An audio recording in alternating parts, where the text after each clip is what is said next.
Have you noticed that the harder you work, the further away homeownership seems to drift? You're climbing the career ladder, getting promoted, earning raises, and logic tells you that you should be getting closer to buying a place. But when you actually look at the market, it feels like the exact opposite. The gap just keeps widening. At first, you tell yourself, it's temporary, just a blip. Then you blame bad timing. And eventually, a dark, creeping feeling sets in. This has nothing to do with your timing, nothing to do with your personal strategy. This is something much bigger.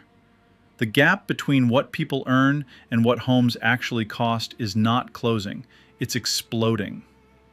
So why does housing get more expensive faster than people earn money in virtually every developed country? Why does the price per square foot keep climbing even when the economy slows down? And why does making it as an adult now increasingly mean only two things: renting forever or being locked into a soul-crushing 30-year mortgage? Let's get into it. First, let's back up and ask a basic question. Where did the idea even come from that housing should be affordable? Because that wasn't always a given. Rewind 70 years. Post-war Europe. Cities lying in ruins. Millions of people with literally no roof over their heads. Governments made a powerful, decisive call. If you want to rebuild a functioning economy, people need somewhere stable to live, and they need it at scale. In Britain, they launched one of the largest public housing programs in history: council housing. Entire new neighborhoods rose from the ground. Apartments owned by the government, rented at fixed, genuinely affordable rates. Rent wasn't dictated by greedy markets. It was kept affordable on purpose. By the 1970s, nearly a third of all British households lived in public housing. It was normal. It was expected. It was part of working and middle-class life. Germany went even bolder. They created a vast system of social housing through cooperatives and nonprofits. Homes built not to flip, but for long-term rental. Profits strictly capped at 3 to 4%. Everything extra had to go back into better buildings or lower rents. The philosophy was crystal clear. Housing is essential infrastructure, like roads, like schools, not a casino for the rich. In the United States, the approach felt different on the surface, but the result was the same powerful promise: mass private ownership backed by the government. The FHA guaranteed mortgages. Banks gave out low-rate loans with almost no risk. Developers like Levitt and Sons built entire suburbs almost overnight. In Levittown, a brand new house cost $8,000 when the average worker earned $3,000 a year. 2.2 times income. A 30-year mortgage at 4%. Monthly payment? Just $60. Cheaper than city rent. The whole system worked beautifully because everything was aligned. And for decades, it delivered. But here's the painful truth. All these different systems, whether public housing in Europe or mass ownership in America, shared one sacred principle. Housing prices stayed connected to what ordinary working people could actually afford. None of it was perfect. There were waiting lists, discrimination, red tape. But the link between income and a roof over your head existed. And then, something broke. To understand exactly when things shifted, you have to go back to 1975, New York City. An investment bank called Salomon Brothers. That's where they invented a new financial weapon: the mortgage-backed security. Here's how it worked. A bank issues 100 mortgages to regular families, bundles them all into one package, and sells that package to investors as a bond. The investors collect the monthly payments. The bank gets its cash back instantly and can issue even more loans. On the surface, it looked like a smart way to move capital faster. But something fundamental changed forever. Who was actually responsible for the loan? Before this, your bank held your 30-year mortgage on its own books. They had skin in the game. They cared whether you could pay. But now, the loan could be sold off in days. The risk was passed down the chain like a hot potato. The bank no longer cared. They just packaged and sold.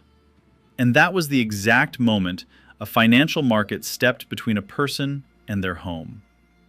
By the early 1980s, the government began tearing down banking regulations. Congress passed the Depository Institutions Deregulation Act. Banks were set free.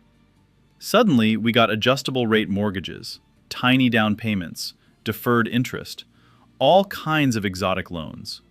Credit became easier and much more dangerous. Meanwhile, in Britain, Margaret Thatcher launched a massive privatization of public housing. Millions of government-owned homes were sold to tenants at huge discounts, the famous right to buy scheme. It was sold as democratizing ownership. What actually happened was very different. Those homes flooded back onto the private market. Demand exploded. Prices started climbing fast. And at the same time, the government basically stopped building any new public housing. By the late 1990s, council housing was almost impossible to get. Private prices had multiplied. Then the 2000s arrived, and everything went into overdrive. Central banks kept interest rates at historic lows. Money was basically free. Wall Street invented increasingly complex ways to package mortgages. That's when the CDO was born, the instrument that would later shake the entire global economy. A CDO is a financial cake made of thousands of mortgages, some solid, some extremely risky. They slice them into tranches. Safe top layers for pension funds, riskier middle and bottom for hedge funds chasing higher yields. Your neighbor's mortgage in Florida was now owned by a pension fund in Japan or a hedge fund in Switzerland.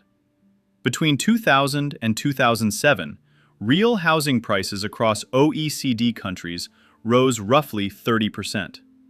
And that's precisely when the real problem began. Banks in the US figured something out. If a loan gets sold off within days anyway, why bother checking whether the borrower can actually pay it back? The risk isn't yours anymore. So they started handing out mortgages like candy. No stable income, no proof of salary, sometimes no down payment at all. They even had a name for these loans: ninja loans. No income, no job, no assets. A person could literally walk in off the street and walk out with a $300,000 mortgage. The first 2 years, nice low teaser rate. Then the rate would reset, payments would double or triple, and the borrower would be crushed. But the bank didn't care, because by then the loan was already packaged into a CDO and sold to some pension fund in Europe or Asia. The whole rotten system worked, as long as house prices kept going up. If you couldn't pay, just sell the house for more than you owed. Everyone wins, right? Then, in 2007, the music stopped. Prices stopped rising and started falling. People with adjustable rate mortgages suddenly saw their payments double overnight. But now they couldn't sell. The house was worth less than the loan. Defaults exploded.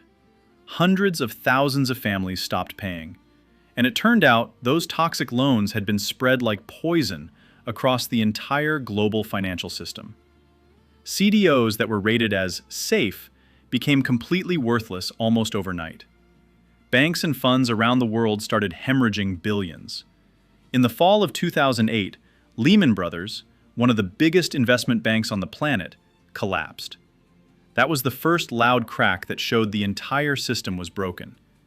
By 2012, US home prices had fallen around 30%. In Spain and Ireland, the crash was even more brutal. Millions of people lost their homes. Banks failed. Entire economies were thrown into recession. It felt like the market had finally learned its lesson, like sanity would return, like the old rational logic would come back. Instead, the exact opposite happened. After the crash, central banks pumped trillions of dollars into the system to stabilize it. Rates were slashed to near zero. The official story was, were rescuing the economy. But all that fresh, cheap capital had to go somewhere. It started hunting for yield. And guess where it went? Straight into housing. Starting in 2012, massive investment funds moved aggressively into the housing market. Blackstone, the largest private investment firm in the world, began buying up thousands of foreclosed homes in bulk, all cash. They fixed them up and turned them into rentals. In just 2 years, Blackstone alone acquired more than 80,000 homes. A completely new business model had arrived. The old school landlord, the guy with a couple houses down the street, was gone. The new landlord was a giant corporation with hundreds of thousands of properties, centralized control, and sophisticated algorithms that could reprice every single unit in their portfolio at the exact same moment. At the same time, foreign capital flooded into the world's biggest cities: London, Vancouver, Sydney, New York. In many neighborhoods, apartments were bought not to live in, but simply to park massive amounts of wealth. They sat empty for years while locals couldn't afford to rent. By 2019, prices in many cities had already blown straight past their pre-crisis peaks. Then the pandemic hit. Spring 2020, the market froze. Nobody knew what would happen next. Central banks responded immediately. Rates plunged again. Money was practically free. And then, something no one saw coming happened. People trapped at home for months suddenly realized they couldn't stand it anymore. They needed space. Instead of a tiny studio, a real apartment. Instead of downtown concrete, a house with a yard in the suburbs. Millions of people started searching for new homes at the exact same time. Demand went nuclear. Supply couldn't keep up. Over the next 2 years, U.S. home prices skyrocketed roughly 43%. Then, in 2022, central banks slammed on the brakes. They hiked rates aggressively to fight inflation. Borrowing suddenly became several times more expensive. Demand cooled off. Everyone waited for prices to finally drop. They didn't. Why? Because over the last 50 years, the entire structure of the housing market had fundamentally changed. Home prices are no longer driven by construction costs or local wages. They are driven by how much capital is sloshing around the system, what credit costs, and what big investors expect to earn. And at that moment, it became painfully clear. This is no longer about square footage or families finding a home. This is about who actually drives demand and what rules this market really plays by. Used to be pretty simple. Some people sell, others buy, and everybody actually lives there. Today, it's a completely different game. Sitting right next to regular families are massive funds, ruthless algorithms, speculators, and government programs, each playing by their own rules and chasing their own agenda. Group 1. Institutional landlords. These are giant corporations that now own tens of thousands of homes. They run centralized call centers, use powerful pricing algorithms, and issue standardized leases. They can reprice their entire portfolio at the exact same second. In the U.S., Invitation Homes alone controls around 80,000 homes. When they raise rents in a neighborhood, every other landlord follows. They have the data, they have the algorithms, they have the scale.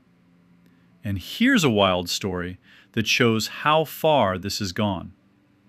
In August 2024, the Department of Justice sued a company called RealPage. Officially, it was just software for landlords. In reality, it was a market killer. RealPage secretly collected private rent data from thousands of landlords, then told everyone exactly how much to raise prices. If 1,000 supposedly independent landlords are all using the same algorithm that sees everyone's data and pushes them in the same direction, is that still a free market? Or is that straight up coordination?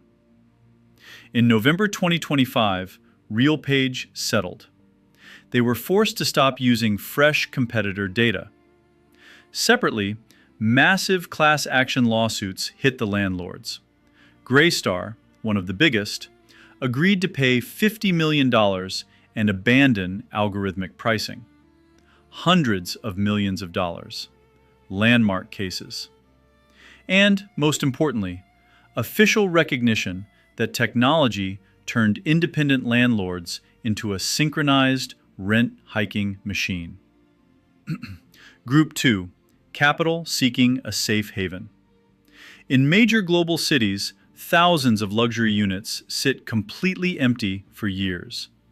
The owners don't care about rent. They just want a rock-solid place to park their wealth.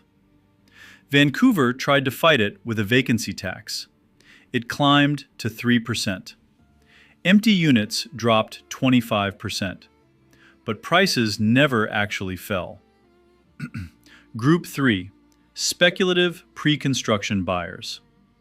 In Miami and Phoenix, during the 2021 to 2022 boom, 30 to 35% of new homes were bought by investors who never planned to live there. They bought off-plan, waited for completion, then flipped for profit. When the market cooled, they bailed, and supply suddenly vanished. Group 4. The government as a major player. Look at China. For 20 years, real estate was the entire growth engine of the economy. Local governments sold land, banks gave out endless credit, developers borrowed massively. Then Beijing slammed the brakes with the 3 red lines policy. Credit dried up overnight.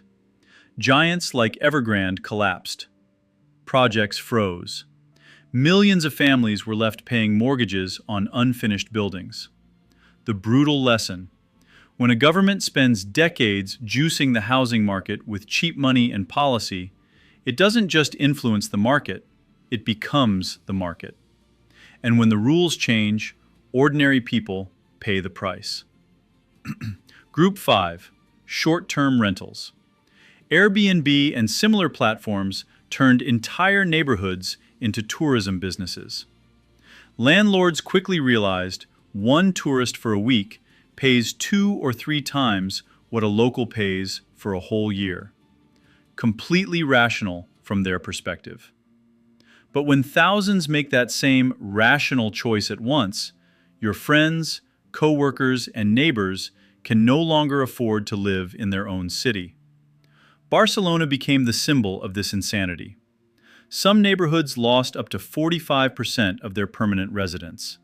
Entire districts turned into tourist playgrounds. Graffiti appeared, "Tourists go home," and "We spit in your sangria." By 2024, protests turned aggressive. People blocking buses and spraying water at visitors, shouting, "Your vacation is our misery." By 2025, Spain had removed over 65,000 illegal Airbnb listings, and Barcelona is moving to ban short-term rentals entirely by 2028. At the city level, it ends with bans and court orders. At the family level, it plays out very differently. The same pattern is showing up everywhere right now. Young people are moving back in with their parents in massive numbers. In Britain, 28% of adults aged 20 to 34 still live at home.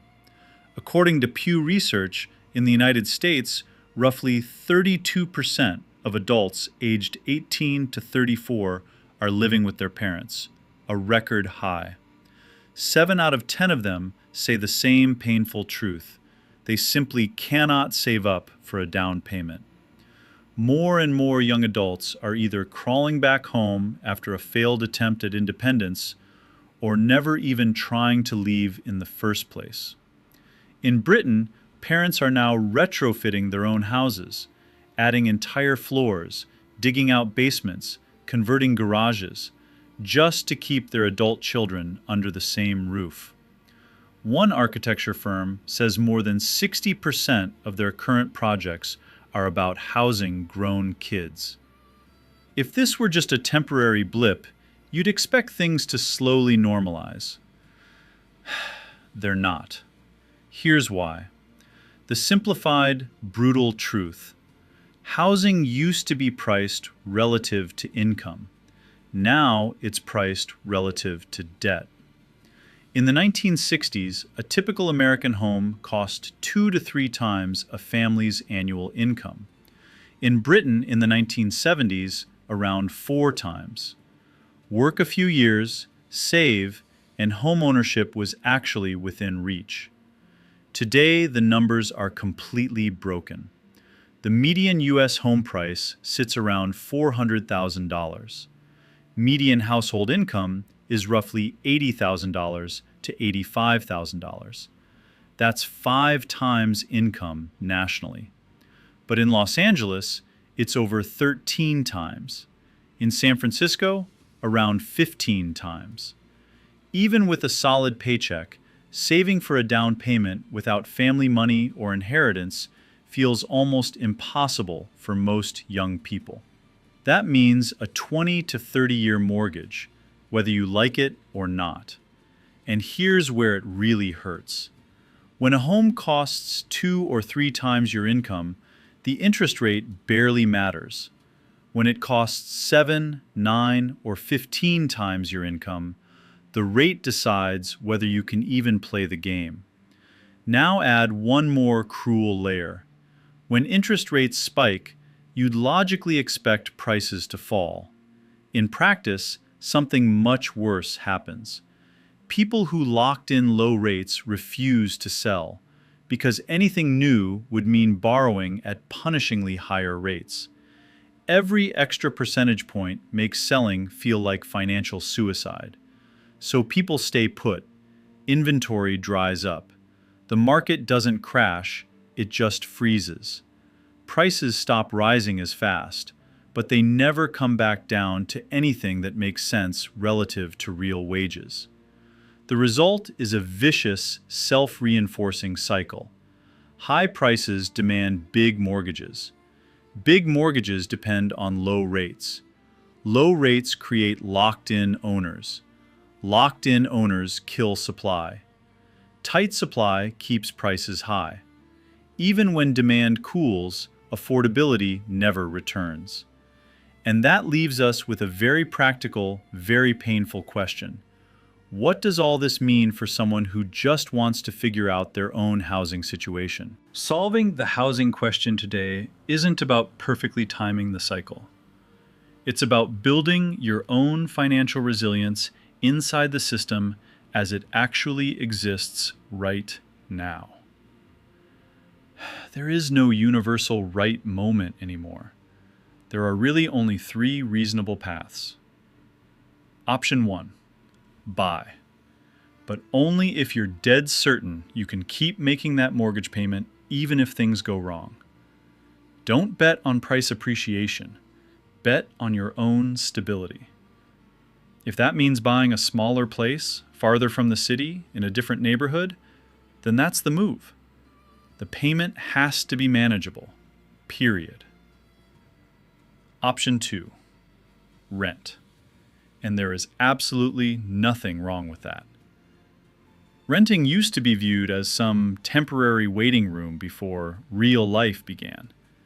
For millions of people today, it's a deliberate, intelligent choice. 35% of U.S. households rent. That's over 120 million people. Renting gives you something incredibly valuable in uncertain times. Freedom. The freedom to move for a better job, change cities, adapt to life as it actually happens. Sometimes flexibility is worth far more than owning a fixed asset. Option 3. Keep saving aggressively and watching the market, but only if you're brutally honest with yourself. This is a path with a very uncertain ending. Prices might not drop. rates might not come down meaningfully. For some people right now, waiting is the only realistic option. The bottom line? Homeownership is no longer a guaranteed milestone you're supposed to hit by a certain age. It has become a serious, individual financial decision made in an environment of expensive credit and tight supply. And it's worth treating it exactly like that, as a conscious choice, not some sacred obligation or measure of your success as an adult. Take control of what you can control. Build your resilience. Protect your peace. The game has changed. So must your strategy.